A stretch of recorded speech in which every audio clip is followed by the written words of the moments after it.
Alors Fabien m'a demandé de venir parler de la trame brune, à côté de la trame verte et de la trame bleue. Ça concerne les organismes du sol et leurs moyens de déplacement et de migration d'un site à un autre. Donc on n'est pas du tout sur les mêmes échelles. On se situe sur des échelles qui sont de l'ordre du centimètre, du décimètre, du décamètre. Et puis pour les plus grands explorateurs, on sera peut-être à l'hectomètre.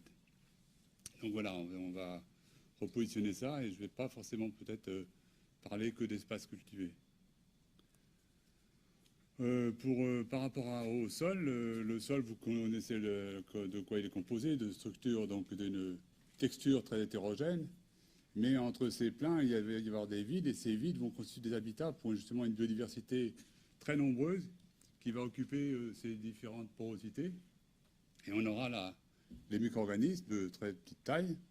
La microfaune sera principalement les protozoaires, une partie des nématodes aussi. Et puis après, la mésofaune. La mésofaune, ça va concerner le restant des nématodes, mais aussi les acariens, les colamboles, les larves de diptères de petite taille, etc. Et puis pour la macrofaune, bien on aura les grands arthropodes, mais aussi les mollusques et les vers-de-terre. Et donc pour cette biodiversité qui occupe le sol, eh bien, elle va vivre à différentes échelles. L'univers de vie pour des protozoaires, ça va être l'échelle de l'agrégat. C'est-à-dire que pour les plus grands explorateurs, parcourir 2 cm dans leur vie, ça va être vraiment type Christophe Colomb. Par contre, pour les organismes de la mésofaune, l'univers de vie sera plutôt à l'échelle de la motte de terre. Donc on va plutôt être dans des symétriques, là, 10 cm. Pour les plus grands explorateurs, on aura des animaux qui pourront parcourir 1 mètre, 2 mètres dans leur vie. Et pour la macrofaune, eh bien, on aura des organismes qui vont plutôt vivre à l'échelle du profil de sol. Et là, on est plutôt sur l'échelle métrique, sur l'échelle décamétrique. Donc des animaux qui vont être capables de parcourir 10 à 20 mètres de distance. Par contre, tout ça, c'est lié aussi à ce qu'ils posent comme moyen pour se déplacer. Et donc là, c'est un peu inégal dans le sol. Il y a des organismes qui, à un certain stade de leur développement, possèdent des ailes, d'autres possèdent des pattes et d'autres possèdent rien. Alors forcément, par rapport à ça, ça va favoriser les organismes de la mésofaune, de la macrofaune vont posséder de temps en temps, donc pour certains taxons, des ailes et des pattes, d'autres que des pattes. Mais on aura aussi des micro-organismes, des protozoaires, des lombriciens et d'autres organismes comme les nématodes qui n'auront pas de pattes, qui auront des soies ou qui se déplaceront par adaptation. Et donc par rapport à le terme de trame pour se déplacer, eh bien, les organismes vont utiliser autre chose que le sol. Quand ils sont de très petite taille, ils vont utiliser surtout l'air, les vents pour se déplacer. Donc la microfaune utilise les vents, va utiliser aussi la trame bleue, mais aussi les activités humaines, le déplacement des animaux. Et pareil aussi pour les autres organismes de plus grande taille. Mais donc là, par rapport à ça, ces organismes de plus grande taille qui ne sont pas équipés de pattes ou d'ailes, eh bien, vont utiliser le sol pour se déplacer. Bien sûr, ils vont aussi utiliser l'homme. Et donc, c'est comme ça que les vers-de-terre sont montés de Montpellier jusqu'au cercle polaire. C'est l'homme qui les a fait se déplacer. Mais par contre, aujourd'hui, on est sur une question de recolonisation des espaces qui ont été plus ou moins perturbés par l'homme. Et comment cette recolonisation va pouvoir se faire, dans quelles conditions et à quelle vitesse. Donc la trame brune sur laquelle je me centre aujourd'hui, elle concerne ces organismes-là, et en particulier les vers-de-terre. Alors pourquoi les vers-de-terre? Donc il y a plusieurs groupes fonctionnels chez les vers-de-terre, avec des organismes qui vivent à la surface du sol, comme les épigées, donc qui sont, eux, capables de mobilité, de se déplacer, mais donc sur une distance de 20 à 50 mètres dans l'année. Les endogés qui vivent dans le sol, qui ne remontent jamais à la surface et qui, eux, se déplacent de quelques mètres au cours de leur vie. Et puis les anéciques, les animaux de grande taille que l'on connaît, et qui là sont capables de se déplacer de 5, 10 ou 15 mètres dans l'année. Bon, par rapport à ça, les anéciques, vous en connaissez aussi dans le sud de la France, qui sont plus grands et qui occupent... Mais là, pour cela, on n'a aucune information sur leur capacité à se déplacer, par exemple. Donc pourquoi étudier les vers-de-terre? C'est parce qu'ils rendent de nombreux services écosystémiques dans le fonctionnement des sols. Et donc ça, aujourd'hui, je ne vais pas les détailler. Et puis, ils sont aussi bioindicateurs de l'activité humaine et des usages que l'homme a des différentes parcelles.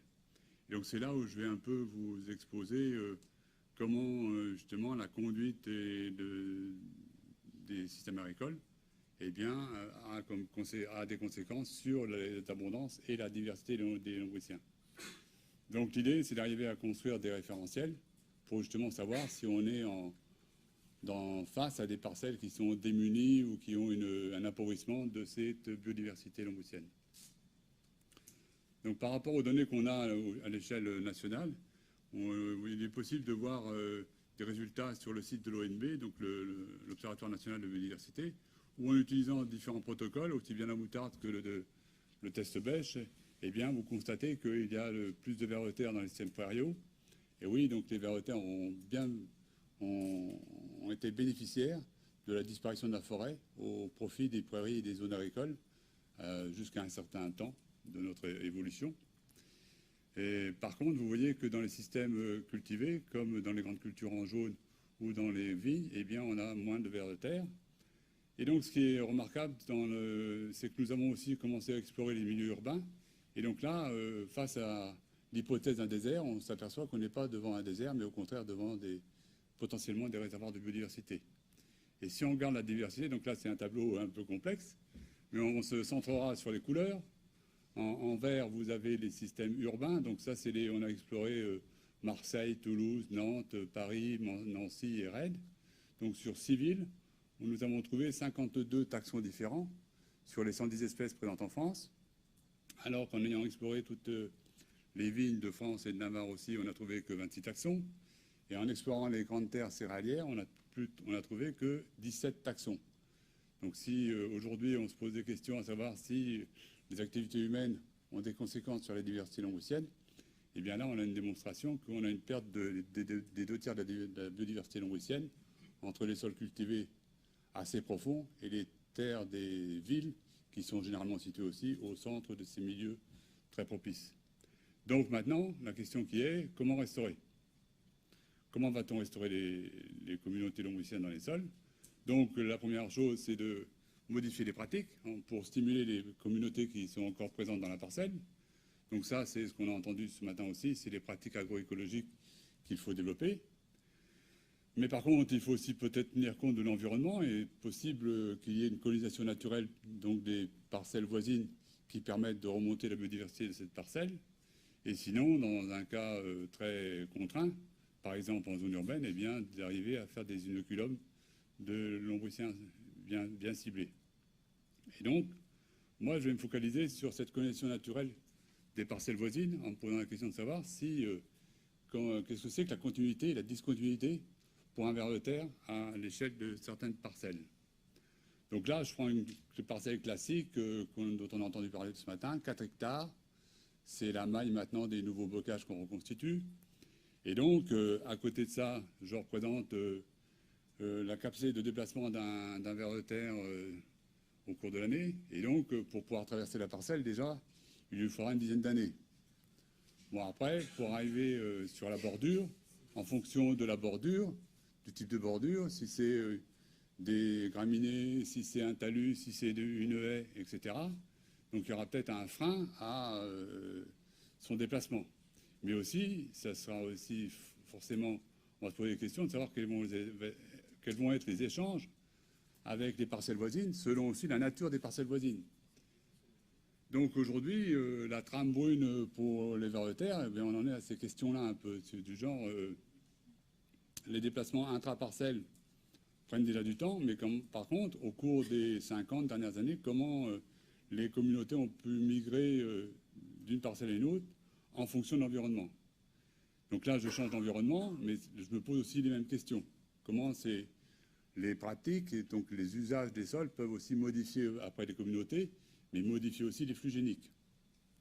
Et puis après, si cette même parcelle, je la positionne dans une zone périurbaine, eh bien aujourd'hui, je me pose la question de savoir si cette parcelle va pouvoir être capable donc, de se régénérer en fonction de son environnement, ou au contraire être une source pour justement enrichir les milieux circumvoisins.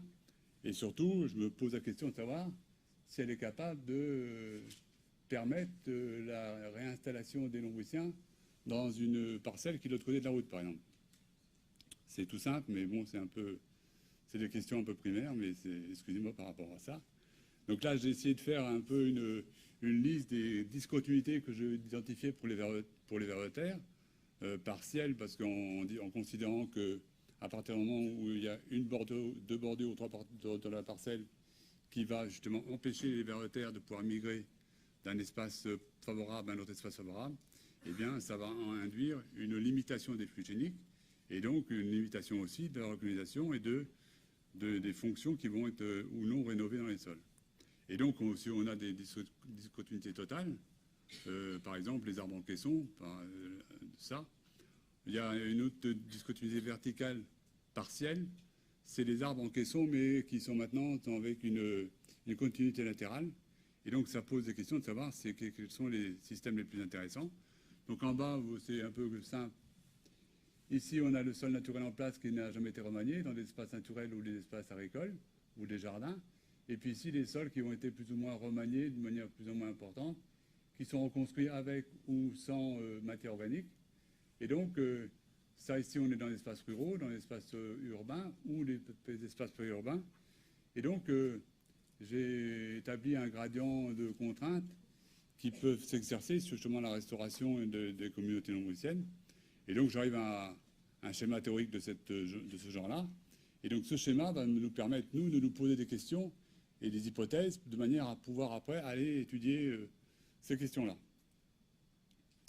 Et donc, je conclurai sur cette perspective en se situant dans une zone bocagère où là, on va étudier les variations d'assemblage de communautés dans des zones qui sont à proximité, donc en étant dans le centre de la parcelle à chaque fois, ou au contraire en bordure de haies ou de marge de la parcelle, dans des parcelles qui sont donc séparées par des talus et des haies, ou des parcelles qui sont séparées, mais qui étaient séparées il y a 40-50 ans par une ancienne haie, ou la parcelle qui, elle, est séparée par la route.